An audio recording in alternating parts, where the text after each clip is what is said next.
Hello po sa inyong lahat mga ka-crypto. Ako po si Pinoy Crypto Trader at sa video na ito ay atin pong pag-uusapan dito ang tungkol kay Ripple kung saan ay maaari daw po silang mag-dump ng higit 200 million na XRP token sa buwan na ito. Kaya ayan, ang laki po ng amount na ito. Kaya ayan, bago po tayo magpatuloy ay nais ko lamang po munang bigyang linaw ang aking disclaimer kung saan ang nilalaman po ng video na ito ay hindi po ito isang financial advice. For education and information purposes lamang po ang layunin nito. Maliban po dito ay nais ko na rin pong magbigay babala na wala pong kahit anumang group chat ang Pinoy Crypto Trader. At ayan, ang sabi po rito ay ang Ripple ay isang pangunahing kumpanya sa pagbabayad ng crypto or crypto payment company. Ay maaring magbenta po sila ng higit sa 200 milyong XRP mula sa 1 bilyong coins na inilabas nito mula sa kanilang escrow nitong January 1, 2024. Ayan, pagkatapos ng pinakabagong pag-unlock ng 1 billion XRP mula sa escrow ng Ripple, agad na muling isinara ng kumpanya sa pagbabayad ng crypto ang 80% na kabuuang halaga habang ang natitirang 20% ay ipinadala sa spending account ng kumpanya. Kaya ayan, sa madaling salita, ang Ripple ay isa po siyang malaking crypto payment na company. Ay nag-release po ng 1 bilyong XRP mula sa escrow nitong nakalipas na January 1, 2024. Yan, New Year po yan. Agad po nilang itong nag-lock ulit. Inilock po ulit nila ang 80% ng kabuuang halaga. At ang natitirang 20% ay ito po yung kanilang ipinadala sa kanilang spending account. Dahil dito ay maaring magbenta ang Ripple ng higit sa 200 million na XRP token. Ayan, dito po tayo, Ripple's latest unlock. Ang Crypto Basic ay sumusubaybay sa mga transaction na ito upang matukoy kung paano makakaapekto ang mga pag-unlock na ito sa pangmatagalang halaga ng XRP or long-term na value ng XRP.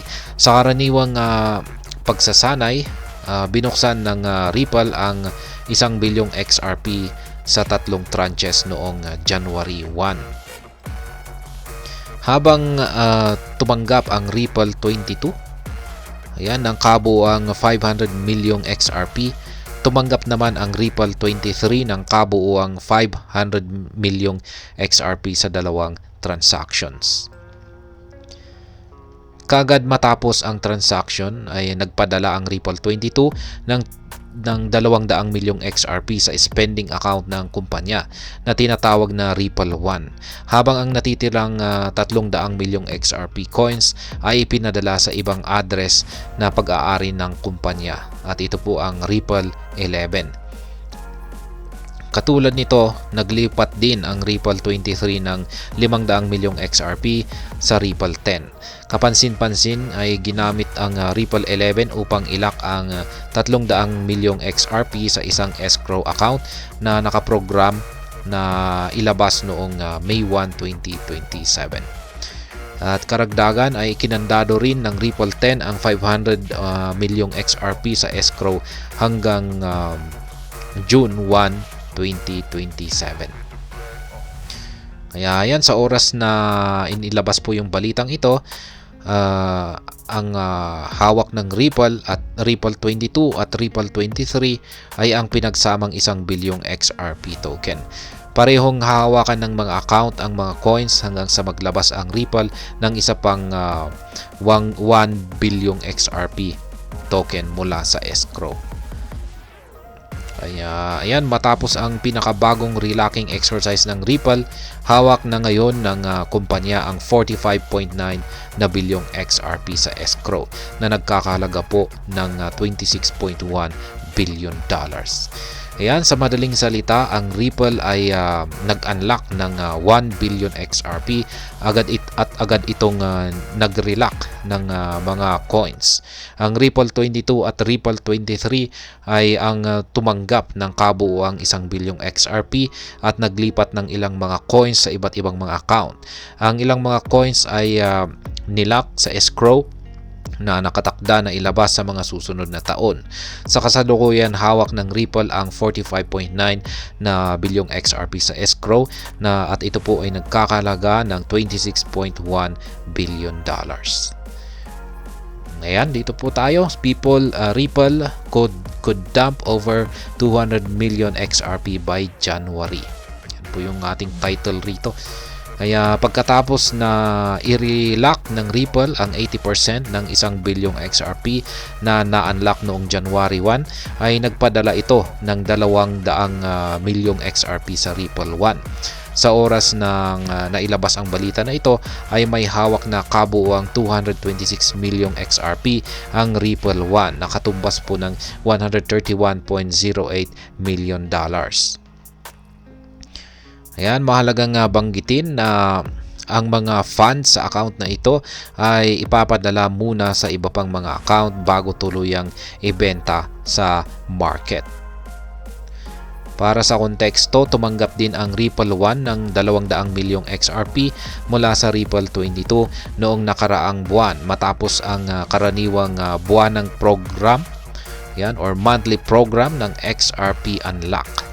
Bago matapos ang buwan, naglipat ang Ripple 1 ng kabuuang 310 million XRP na nagkakalaga naman ng $179.8 million sa address na ito. Ayan, may RP4X2 at ito po yung kanyang umpisa RP4X2 at yung kanyang dulo ay SKXV3. Yan, kung mahulaan nyo siguro yan ay ayan, ito ay sa 4 na tranches. Yan, ang funds ay ipinadala pagkatapos sa dalawang karagdagang mga account. Ayan po yung mga dalawang accounts na naman dito. Yan, RHWT2 yung umpisa at yung dulo ay E32HK. Yung pangalawa naman dito ay R4WF7 at yung kanyang dulo ay H4RZN. Ayan, bago tuluyang ipadala sa iba't ibang sentralisado or centralized exchanges, kabilang na ang Bitstamp at ang Bitso.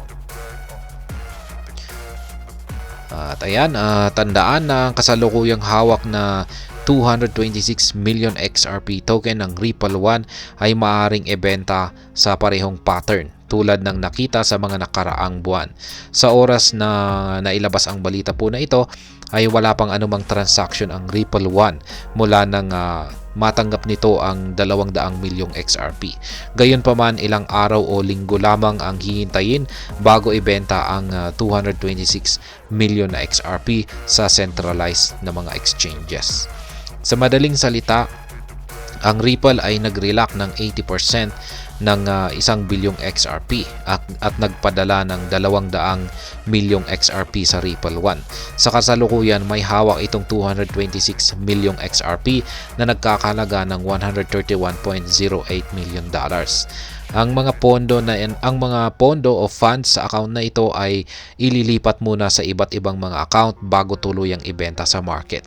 Ang 226 milyong XRP na hawak ngayon ng Ripple 1 ay maaring ibenta sa parehong pattern tulad ng nakita sa mga nakaraang buwan.